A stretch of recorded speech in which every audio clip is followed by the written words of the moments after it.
Hello friends, आज के हमारे इस सेशन में बहुत बहुत स्वागत है। और आज का हमारा जो टॉपिक है बहुत ही इंपॉर्टेंट टॉपिक है। वर्ष 2025 में होने जा रहा है विश्व के सबसे बड़े धार्मिक और सांस्कृतिक महोत्सव का आयोजन, यानी कि वृहद महाकुंभ का। कुंभ के बारे में आपने सुना होगा, अर्धकुंभ के बारे में सुना होगा, महाकुंभ के बारे में भी आपने सुना होगा, लेकिन ये वृहद महाकुंभ क्या है, यानी कि ग्रेट महाकुंभ फेयर क्या है, आज इस पर हम लोग डिटेल में बातचीत करने वाले हैं। अब अगर हम कुंभ की बात करें तो ये किसी बाजारू मेले के बारे में नहीं है, बल्कि ये ज्ञान, तप और भक्ति का पर्व है। कुंभ शब्द की अगर हम बात करें तो इसका मतलब घड़ा, सुराही या फिर बर्तन से होता है। वहीं मेले शब्द की अगर हम बात करें तो मेला किसे हम कहते हैं, तो मेला का मतलब है कि एक सामाजिक मिलन। तो कुंभ मेले का क्या मतलब हुआ, इस पर हम लोग डिटेल में बातचीत करेंगे और किस तरह से इसको मनाया जाता है, क्यों मनाया जाता है, इस पर हम लोग आज गहन चर्चा करेंगे। लेकिन आपको बता दें कि ये जो बृहद महाकुंभ है, इसका औपचारिक रूप से उद्घाटन करने वाले हैं भारत के प्रधानमंत्री श्री नरेंद्र मोदी जी 13 दिसंबर को, और साथ ही साथ यहां पर 6500 करोड़ रुपए की स्थायी परियोजनाओं का भी उद्घाटन किया जाएगा प्रधानमंत्री जी के द्वारा में। तो अब यहां पर हम लोग आगे बढ़ने से पहले आपको बता दें कि हमारा आज का जो सेशन है वो किस तरह से हम लोग इसको आगे बढ़ेंगे। तो सबसे पहले हम महाकुंभ का एक परिचय देंगे, यानी कि इसमें हम कुंभ, अर्धकुंभ, महाकुंभ क्या है इसके बारे में हम लोग बातचीत करेंगे। इसका क्या ऐतिहासिक और धार्मिक दृष्टि से क्या महत्वपूर्णता है इसकी, क्या इसकी उपयोगिता है, क्या इसके विभिन्न पहलू हैं, क्या इसके विभिन्न आयाम हैं, इस पर बात करेंगे। फिर आखिर 12 वर्षों में ही ये महाकुंभ का आयोजन क्यों किया जाता है, और साथ ही साथ अभी महाकुंभ मेले को आयोजन को लेकर के प्रशासनिक दृष्टिकोण से वहां पर एक नए जिले का निर्माण भी किया गया है, आप लोगों को पता ही होगा। तो उस पर हम लोग चर्चा करेंगे, किस तरह से नए जिले का गठन किया जाता है, इस पर बात करेंगे। और अंत में आप सभी के लिए 5 प्रश्न हैं, जिसका उत्तर आपको कमेंट सेक्शन में देना है, और इसका डिटेल्ड आंसर आपको हमारे टेलीग्राम चैनल पर मिलेगा, जिसकी जानकारी आपको लास्ट में दे दी जाएगी। तो सेशन के साथ बने रहिए। चलिए शुरुआत करते हैं आज के इस महत्वपूर्ण सेशन की, जिसका टॉपिक है कि विश्व के सबसे बड़े धार्मिक और सांस्कृतिक मेले का आयोजन किया जा रहा है। कहां पर? उत्तर प्रदेश के प्रयागराज में। तो चलिए सबसे पहले समझते हैं कि यह कुंभ क्या होता है। जैसा कि मैंने आपको पहले ही बताया कि कुंभ का मतलब क्या होता है कि घड़ा, बर्तन या फिर सुराही, मेला, एक स्थान पर एकजुट होना। तो कहने का यह मतलब है कि कुंभ मेले का मतलब क्या हुआ कि एक ऐसा मिलन, एक ऐसी सभा का मिलन जो जल या अमृत है। अब ये सबसे बड़ा धार्मिक कार्यक्रम है भारत का। न केवल भारत के स्तर पर हम देखें तो विश्व के स्तर पर देखें तो ये प्रयागराज में आयोजित होने वाला विश्व का सबसे बड़ा धार्मिक और आध्यात्मिक महोत्सव है, जिसमें आध्यात्मिक शुद्धि एवं अनुष्ठानों के लिए यहाँ पर तकरीबन 40 करोड़ लोग एकत्र हो रहे हैं। और पवित्र गंगा, यमुना और सरस्वती के मिलन, जहां पर त्रिवेणी संगम है, वहां पर इन नदियों में डुबकी लगा करके अपनी आत्म शुद्धि करेंगे। तो ये कुल एक मोटे तौर पर हमने कुंभ के बारे में जाना। अब कुंभ के बारे में अगर हम देखें तो इसका क्या ऐतिहासिक और धार्मिक दृष्टिकोण से हमारे लिए उपयोगिता है, इतिहास में इसका कहां पर वर्णन मिलता है, इसके बारे में हमें जानना जरूरी है। तो अगर हम इसकी बात करें कुंभ मेले के आयोजन की, कब से इसकी शुरुआत हुई, तो इसकी कोई भी अगर हम देखें तो ऐतिहासिक तिथि हमें देखने को नहीं मिलती। लेकिन पौराणिक मान्यताओं के अनुसार अगर हम देखते हैं तो ऐसी मान्यता है कि जो ऋषि दुर्वासा हैं, उन्होंने इंद्र को और अन्य देवताओं को श्राप दे दिया था, जिससे इंद्र और अन्य देवताओं की जो शक्ति है वो क्षीण हो जाती है, और जो इंद्र हैं उनका जो सिंहासन है, यानी कि स्वर्ग लोक जो है, उस पर असुरों का कब्जा हो जाता है। और इस अपनी समस्या को लेकर के वो जब भगवान विष्णु के पास जाते हैं तो भगवान विष्णु इसका सॉल्यूशन बताते हैं कि इसके लिए समुद्र मंथन करना होगा, जिसकी वजह से देवासुर संग्राम होता है। ध्यान रखिएगा, देवासुर संग्राम, देवासुर संग्राम। अब यहां पर 2 शब्द आपसे कहते, देव और असुर, यानी कि यह संग्राम देवताओं और असुरों के मध्य हुआ था, जिसमें समुद्र में जो शेषनाग के रूप में भगवान विष्णु जी वहां पर मौजूद थे, उसका मंथन किया जाता है। वहां पर एक पर्वत होता है जिसे मद्रांचल पर्वत कहा जाता है। मंदरांचल पर्वत, इस पर्वत पर जो भगवान विष्णु जी के शेषनाग है वो इस पर लपेटे हुए होते हैं। और इस मंथन में, समुद्र मंथन में, जो देवताओं और असुरों के मध्य होते हैं, कई सारी चीजें मिलती हैं, जिसमें कि ऐरावत हाथी भी मिलता है, विष भी प्राप्त होता है जिसे भगवान शिव पी जाते हैं। इसके अलावा यहाँ पर अमृत की प्राप्ति होती है जो कि एक कलश में होता है। और जब इस अमृत कलश को लेकर के ये शंका होती है कि ये असुरों के हाथ में चला जाता है, तो इंद्र के पुत्र जयंत जो है इस कलश को लेकर के भागते हैं और असुर उनका पीछा करते हैं। और इसके अंतर्गत जब वहां पर दोनों के मध्य, यानी कि देवताओं, खासकर उसमें जयंत जो कि अमृत कलश लेकर के भाग रहे थे, और असुरों के मध्य युद्ध होता है, और यह युद्ध कई दिनों तक चलता है, 12 दिनों तक चलता है। और इस युद्ध के अंतर्गत क्या होता है कि अमृत कलश से कुछ बूंदें अलग अलग स्थानों पर गिर जाती हैं। तो जिन स्थानों पर ये अमृत की बूंदें गिरती हैं वहीं पर कुंभ मेले का आयोजन किया जाता है। वो कौन से स्थान है हम आगे चर्चा करेंगे। तो अब इसके अलावा अगर हम देखें तो ऐतिहासिक दृष्टिकोण से हम देखते हैं तो यहां पर कुंभासन पर्व का वर्णन हमें 6ठी शताब्दी ईसा पूर्व देखने को मिलता है, मुख्य रूप से मौर्य काल में। लेकिन इसके बाद जो है गुप्त काल में भी हमें कुंभासन पर्व के आयोजन का वर्णन देखने को मिलता है। लेकिन ये जो कुंभासन पर्व का आयोजन किया जाता था ये बहुत छोटे स्तर पर होता था, बृहद स्तर पर नहीं होता था। बृहद स्तर पर इसका आयोजन जो है प्रयाग में पुष्यभूति वंश के राजा हर्ष ने करवाया था, राजा हर्षवर्धन ने। कहां पर? प्रयाग में करवाया।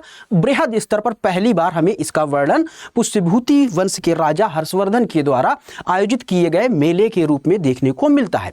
इसके बाद अगर हम आके देखें तो जो चोल साम्राज्य था, चोला डायनेस्टी, उसके अलावा जो विजयनगर डायनेस्टी थी, साथ ही साथ दिल्ली सल्तनत के अंतर्गत भी देखें तो इसको संरक्षण मिलता है। इसके अलावा जो मुगल राजवंश था उसमें भी खासकर विशेष रूप से अगर हम देखें तो अकबर के द्वारा इसको प्रोत्साहन दिया गया। अकबर ने ही 1565 में इसके अंतर्गत जो नागा साधु होते हैं इनमें सम्मिलित होने के लिए अनुमति दी, और इसके बाद से ही जो नागा साधु होते हैं इस मेले में, इस कुंभ के मेले में, अर्धकुंभ महाकुंभ में शामिल होते चले जाते हैं। अब यहां पर देखिए जो नागा सन्यासी हैं, इसके अलावा जो कुछ भारत में अखाड़ों का वर्णन हमें देखने को मिलता है। आप भी अक्सर सुनते होंगे कि फला अखाड़े के महंत शामिल हुए। ये अखाड़े क्या होते हैं? बेसिकली अगर देखें तो ये वो अखाड़े हैं जहां पर जो सन्यासी लोग हैं तप करते हैं, आध्यात्मिक दृष्टिकोण से अपने आप को मजबूत करके ज्ञान की प्राप्ति करते हैं, सांसारिक मोह माया को छोड़ करके सबसे अलग होकर के तपस्या करते हैं। तो इस तरह से भारत में 13 अखाड़े मौजूद हैं जिनका एक अध्यक्ष होता है जिसे हम महंत कहते हैं। और जब कुंभ मेले के दौरान जब शाही स्नान होता है तो उस शाही स्नान में इन 13 अखाड़ों के जो प्रमुख होते हैं, महंत होते हैं, सबसे पहले वही स्नान करते हैं। तो यहां पर अकबर तक हम लोगों ने बात की। लेकिन इसके बाद जो है इसका पहली बार जो डॉक्यूमेंटाइजेशन किया जाता है, यानी कि दस्तावेजीकरण किया जाता है, ये ब्रिटिश शासकों के द्वारा किया जाता है। इसके अलावा इसकी आध्यात्मिकता और सांस्कृतिक उपयोगिता को देखते हुए इसके धार्मिक और सामाजिक गतिशीलता का वर्णन जो है जेम्स प्रिंसेप ने भी किया, जो कि एक अंग्रेज अधिकारी थे। उसने भी इसके सामाजिक और धार्मिक गतिशीलता का वर्णन किया है। तो किस तरह से ये अगर हम देखें तो पौराणिक कथाओं के अनुसार प्राचीन समय में, फिर मध्यकालीन भारत के अंतर्गत, और फिर आधुनिक में अगर देखें तो ब्रिटिशर्स के द्वारा इसकी उपयोगिता पर किस तरह से चर्चा किया गया, किस तरह से इसको बढ़ावा दिया गया, इन तमाम पहलुओं पर हम बात कर लिए। अब यहाँ पर जो अमृत की बूंदें गिरी थी वो किन किन जगहों पर गिरी थी? तो ये 4 बूंदें गिरती हैं प्रयागराज में, हरिद्वार में, उज्जैन में और नासिक में। तो ये 4 जगहें हैं जहाँ पर कुंभ मेले का आयोजन, फिर अर्ध कुंभ मेले और महाकुंभ मेले का भी आयोजन अलग अलग सालों में किया जाता है। कुंभ मेले का आयोजन जनरली प्रति वर्ष किया जाता है। अर्ध कुंभ मेले का आयोजन जो है 6 वर्षों पर, वहीं महाकुंभ मेले का आयोजन 12 वर्षों में किया जाता है इन 4 स्थानों पर। अब किन नदियों के तट पर इसका आयोजन किया जाता है? तो प्रयागराज में एक स्थान है त्रिवेणी संगम, जहां पर पवित्र गंगा और यमुना नदी तो मिलती ही है लेकिन अदृश्य सरस्वती नदी भी मिलती है। तो तीनों नदियां मिलकर के त्रिवेणी संगम का निर्माण करती हैं और यहीं पर कुंभ मेले का आयोजन किया जाता है। वहीं हरिद्वार में देखें तो यहां पर गंगा नदी है, यहाँ पर गंगा नदी के तट पर, वहीं उज्जैन में क्षिप्रा नदी है और नासिक में गोदावरी नदी के तट पर इसका आयोजन किया जाता है। दक्षिण की गंगा कहा जाता है गोदावरी नदी को। अब यहाँ पर इस मेले की शुरुआत की बात करें तो ये मेला जो है मकर संक्रांति के दिन शुरू होता है।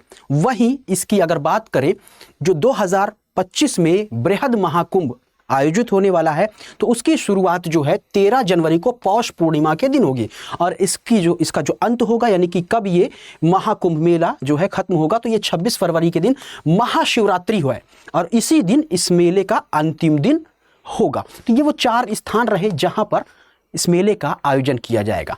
अब यहाँ पर कौन कौन से दिन शाही स्नान होते हैं, तो मकर संक्रांति के दिन पहला शाही स्नान होता है, मौनी अमावस्या के दिन दूसरा शाही स्नान, वहीं बसंत पंचमी के दिन तीसरा शाही स्नान, वहीं महाशिवरात्रि के दिन कुंभ पर्व का अंतिम शाही स्नान होता है और अंतिम दिन भी ये माना जाता है।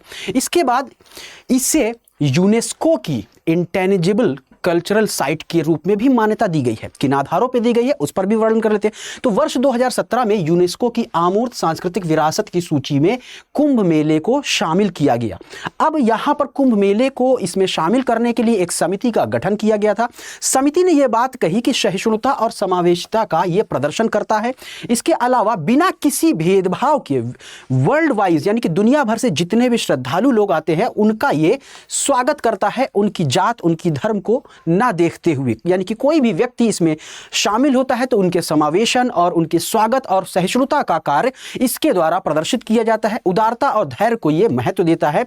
गुरु शिष्य परंपरा यानी कि शिक्षक छात्र वंश के माध्यम से निरंतरता सुनिश्चित करने का कार्य भी इस मेले के द्वारा यानी कुंभ के द्वारा किया जाता है। ये सारी बातें इस समिति के द्वारा कही गई थी, जिसके आधार पर संज्ञान लेते हुए यूनेस्को ने इसे वर्ल्ड हेरिटेज साइट के उसमें विश्व विरासत की जो सूची है उसमें शामिल किया था, इंटेंजिबल कल्चरल हेरिटेज के रूप में। तो ये बात हो गई यूनेस्को से संबंधित। अब बात यहां पर आती है कि ये 12 वर्ष में ही क्यों मनाया जाता है महाकुंभ। महाकुंभ पहला सवाल। दूसरा, ये बृहद महाकुंभ क्या है? तो 2 चीजें हैं। तो सबसे पहले देखिए कि जब अमृत कलश को लेकर के इंद्र के पुत्र जयंत भाग रहे थे कि वो असुरों के हाथ में ना आ जाए और उन्हें अमृत तो ना प्राप्त हो जाए, तो इसी दौरान जयंत और जो कुछ देवता थे और असुरों के मध्य युद्ध चलता है। ये युद्ध 12 दिनों तक चलता है और ऐसी मान्यता है कि जो देवता गण हैं उनके एक दिन मनुष्यों के 1 वर्ष के बराबर होते हैं। तो 12 दिन तक ये युद्ध चला, यानी कि मनुष्यों की अगर बात करें तो 12 वर्षों तक ये युद्ध चला। तो इसलिए प्रत्येक 12 वर्ष पर महाकुंभ का आयोजन किया जाता है इन चारों स्थान पर, अलग अलग 12 वर्ष पर। ठीक है, तो अब यहां पर बात आती है कि बृहद महाकुंभ क्या है भाई। तो देखिए 12 की एक साइकिल चलती है, 12 वर्षों पर इस मेले का आयोजन किया जाता है। यानी कि जब महाकुंभ का आयोजन 12 बार हो जाता है, यानी कि 12 × 12 = 144, यानी कि 144 वर्षों के बाद बृहद महाकुंभ का आयोजन किया जाता है।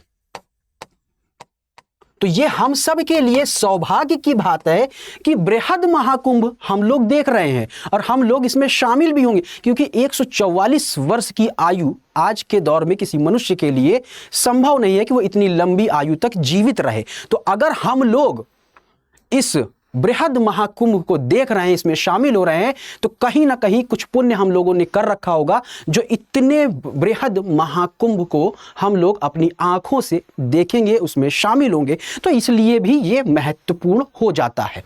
ठीक, अब यहां पर आगे चलते हैं हम लोग।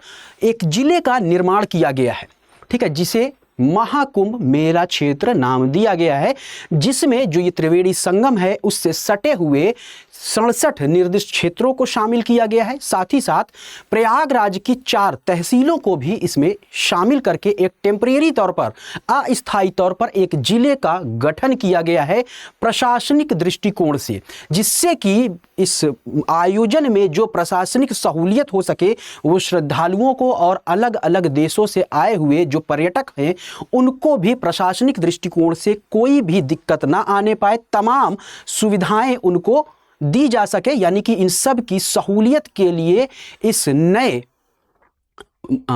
जिले का गठन किया गया है। अब जिले का निर्माण कैसे होता है, तो जिले के निर्माण यानी कि जिला बनाने में, उसको खत्म करने में या उसको बदलने में, चेंज करने में राज्य सरकार की भूमिका होती है, यानी कि यह शक्ति जो है स्टेट गवर्नमेंट को दी गई है। तो स्टेट गवर्नमेंट किसी भी एग्जीक्यूटिव ऑर्डर के माध्यम से या जो लेजिस्लेटिव असेंबली है स्टेट की यानी कि विधानसभा है, उसके द्वारा कोई लेजिस्लेशन लाया जाता है, कोई एक्ट लाया जाता है, कानून के माध्यम से जिले का निर्माण किया जा सकता है।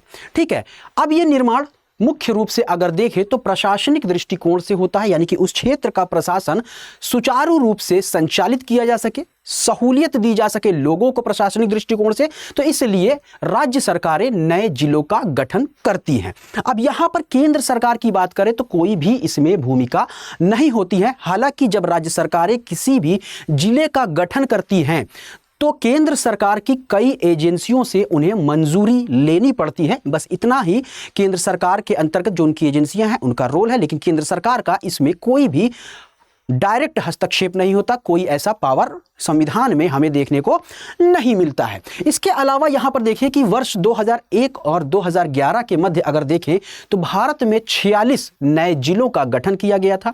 वहीं जनगणना 2011 की रिपोर्ट की अगर हम बात करें तो उसके अंतर्गत भारत में 593 जिले थे, जबकि यहां पर देखें एक चीज की भारत का जो सबसे पुराना जिला है वो कौन सा है, तो बिहार का पूर्णिया जो डिस्ट्रिक्ट है वो भारत का सबसे पुराना। वहीं पांडिचेरी का जो माहे है वो सबसे छोटा जिला है भारत का। पांडिचेरी का माहे ये भारत का सबसे छोटा जिला है और सबसे पुराना जिला बिहार का पूर्णिया है।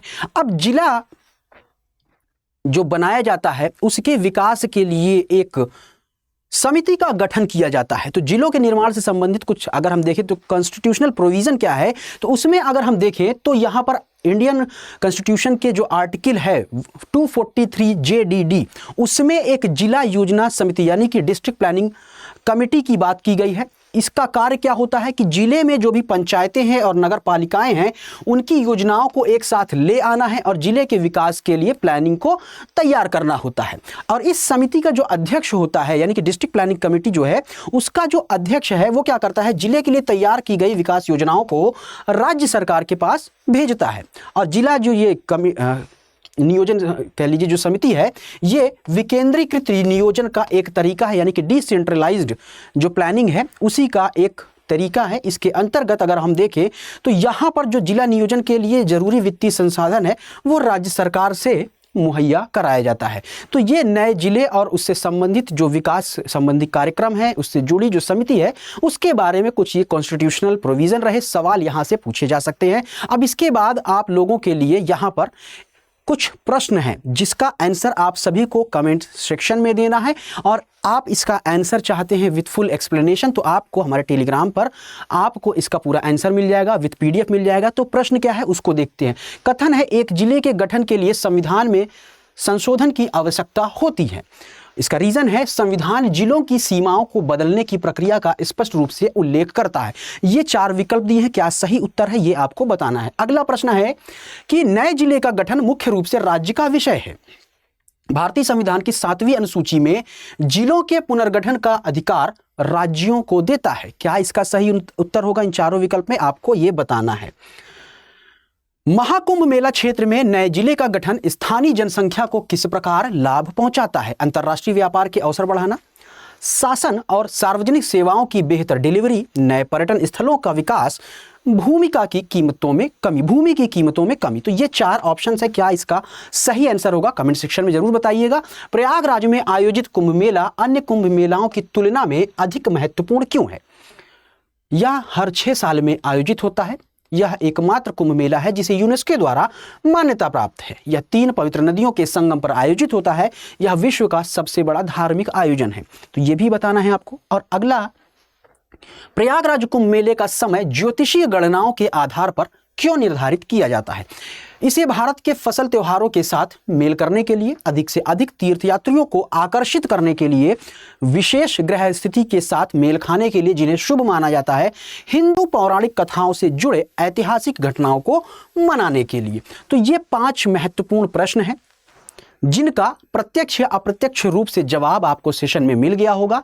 एक दो प्रश्न ऐसे हैं जिनको उत्तर आपको खोजने पड़ेंगे, वो जानबूझ करके दिए गए हैं जिससे कि आप भी थोड़ा सा प्रयास करें, और इसके बारे में जब आप प्रयास करेंगे तो हो सकता है कुछ नई जानकारियां, तथ्यात्मक बातें भी आपको मिल जाए जो कि आपके लिए इंपॉर्टेंट हो सकती हैं। तो इन प्रश्नों का जवाब जरूर दीजिएगा, और आप जवाब पूरी पीडीएफ के लिए आप study.with-salman-sir पर टेलीग्राम से जुड़ सकते हैं। यहाँ पर पीडीएफ आपको मिल जाएगी। इसके अलावा study.with-salman-sir मेरी इंस्टा आईडी है। यहाँ पर भी परीक्षा उपयोगी या परीक्षा से संबंधित कोई बात आपको करनी है, कोई डिस्कशन करना है, तो आप मुझसे यहाँ पर भी मैसेज करके जुड़ सकते हैं। इसके अलावा स्टडी आईक्यू के किसी भी कोर्स में आप अपने आप को इनरोल करना चाहते हैं, कोई बुक वगैरह लेना चाहते हैं, तो आप सलमान लाइव कोड का इस्तेमाल करिए। आपको मैक्सिमम डिस्काउंट भी मिल जाएगी और साथ ही साथ मेरी मेंटोरशिप आपको फ्री मिलेगी। तो आपको हमारा आज का ये सेशन कैसे लगा ज़रूर कमेंट सेक्शन में बताइएगा। हमें आपकी प्रतिक्रियाओं का इंतज़ार रहता है। साथ ही साथ चैनल को जिन्होंने सब्सक्राइब नहीं किया है सब्सक्राइब कर लीजिए,